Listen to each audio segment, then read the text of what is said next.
The phone rang just as Ethan Walker was chopping onions for dinner. He almost ignored it, thinking it was another spam call, but something in his chest felt tight. When he answered, a nurse calmly told him that his wife, Claire, had collapsed at work and was being rushed to the hospital. Ethan dropped the knife and ran out without turning off the stove. At the hospital, bright lights burned his eyes as doctors moved quickly around Claire's bed. Her face was pale, her lips dry, and machines beeped in slow rhythm. A doctor explained she had extreme exhaustion and a heart condition that had gone unnoticed. She would live, but she needed months of rest and care. Ethan held her hand, trying not to cry as fear pressed heavy on his chest.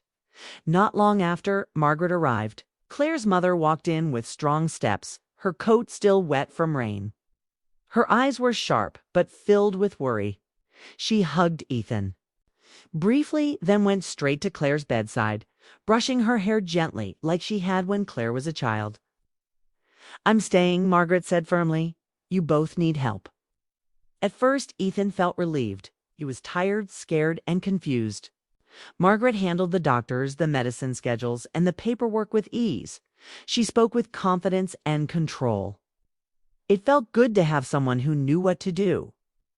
When Claire was allowed to return home, Margaret came with them. "That's only temporary," she said, "until Claire gets better."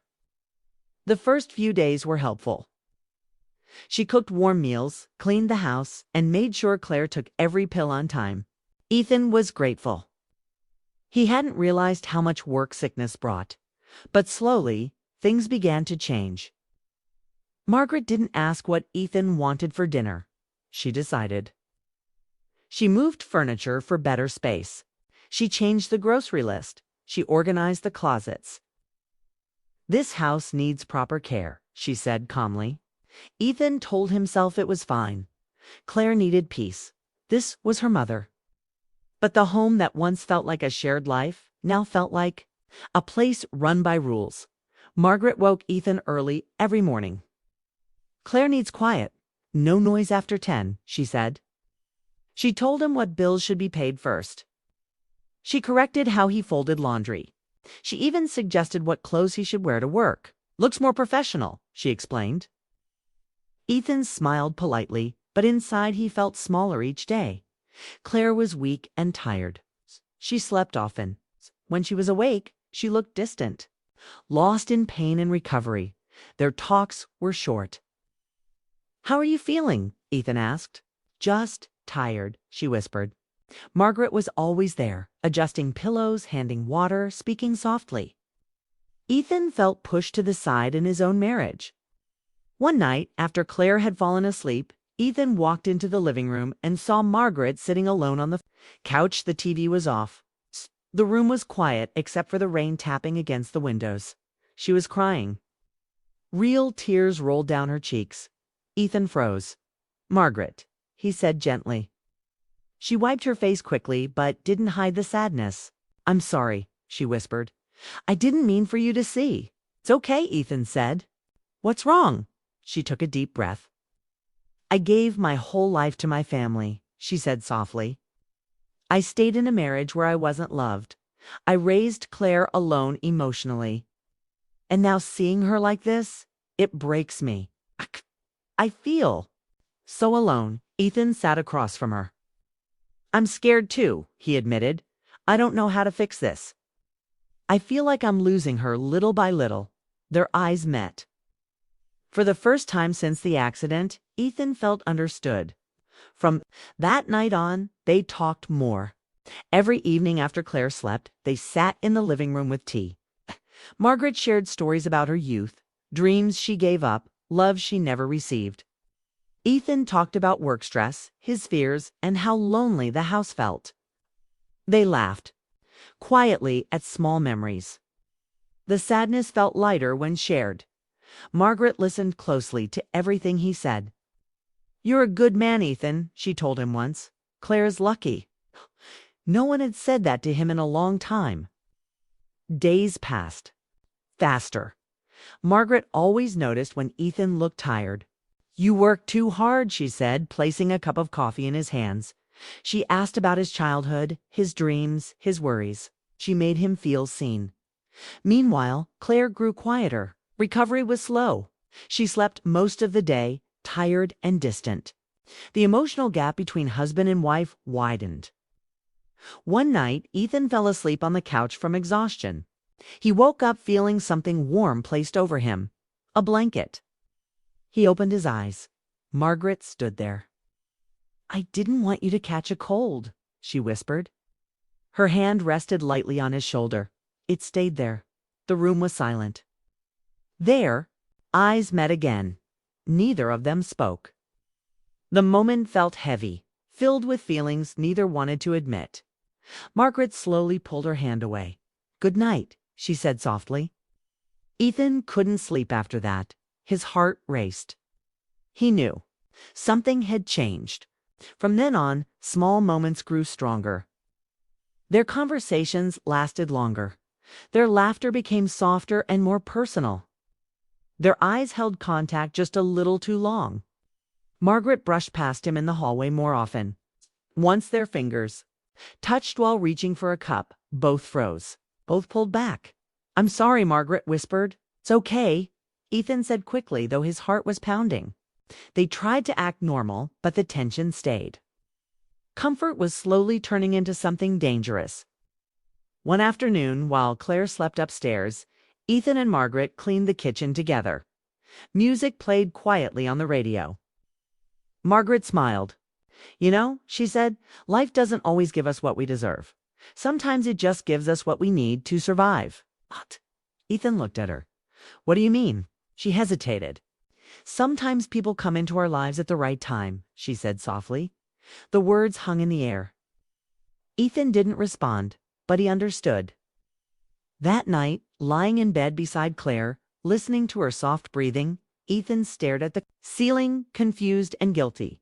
He loved his wife, but loneliness had opened a door he never expected. Downstairs, Margaret sat alone, holding her tea with shaking hands, her heart racing just like his. Neither of them crossed the line yet, but both knew the edge was near. The house was no longer just a place of healing. It had become a place of hidden feelings. And while Claire rested peacefully, trusting the two people she loved most, a quiet storm was building between them, storm that would soon change everything. The days after that silent moment on the couch felt heavy. Ethan and Margaret tried to act normal, but every look carried emotion. Every small touch sent a shock through their hearts. They avoided being alone, yet somehow always ended up together. Claire stayed weak. She slept long hours and spoke little. Her world had become medicine times and quiet rest. Ethan sat beside her when he could, holding her hand. But his mind often drifted downstairs where Margaret moved through the house like a strong presence. One morning, Margaret brought Ethan coffee before work. "You barely slept again," she said gently. He sighed. "I worry all the time." She nodded. "You carry too much alone." Those words stayed with him all day. When he returned home, the house was quiet. Claire was resting.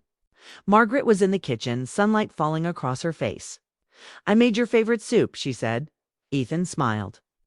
"Thank you." They ate together, talking softly. The space between them felt smaller. "I don't remember the last time someone took care of me," Ethan admitted. Margaret looked at him warmly. "You deserve care too?" Something in her voice made his chest tighten. From that day on, their closeness grew faster. They sat side by side instead of across from each other.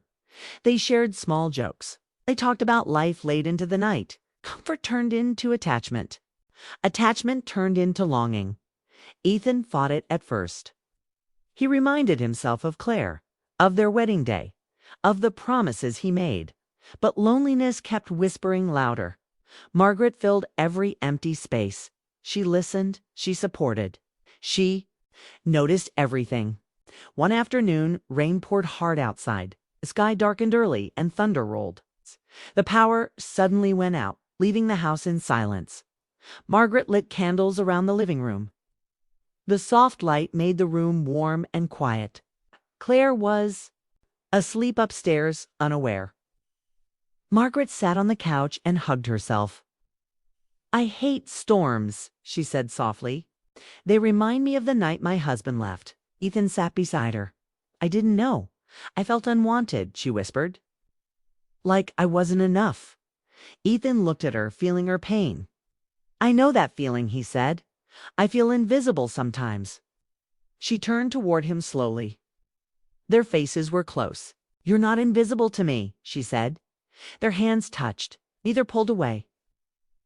The world outside faded into rain and thunder. Ethan's heart pounded. This is wrong, he whispered. I know, Margaret said softly, but it feels like comfort. Silence filled the space between them. Then Margaret leaned her head against his shoulder. Ethan closed his eyes.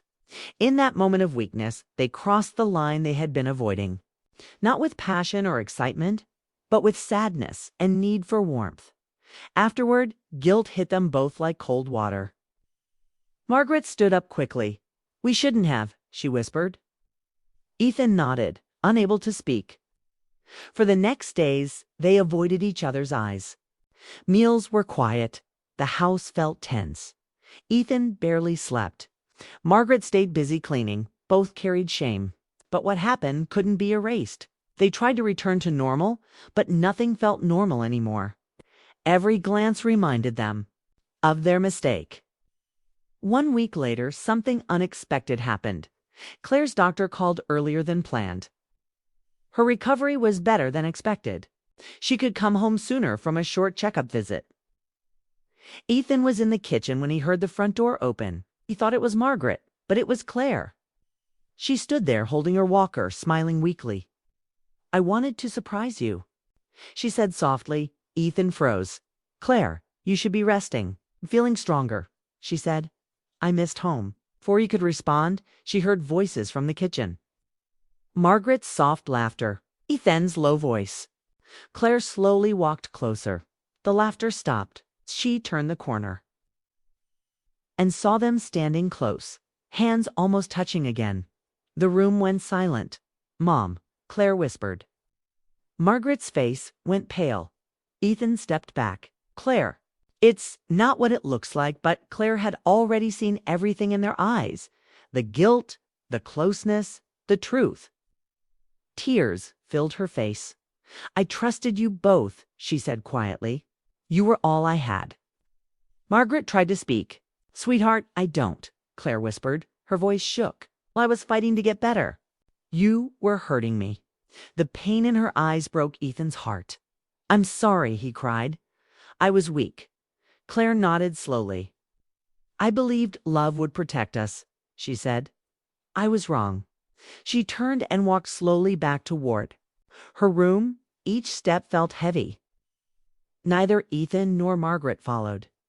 That night, the house felt colder than ever. Ethan packed a bag. Margaret sat at the table crying. I ruined my daughter's life, she whispered.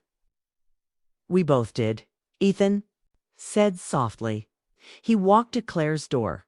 Claire, he said through tears, I'm so sorry. There was silence. Then her quiet voice. Leave, she said, not angry, just broken. I can't look at you right now.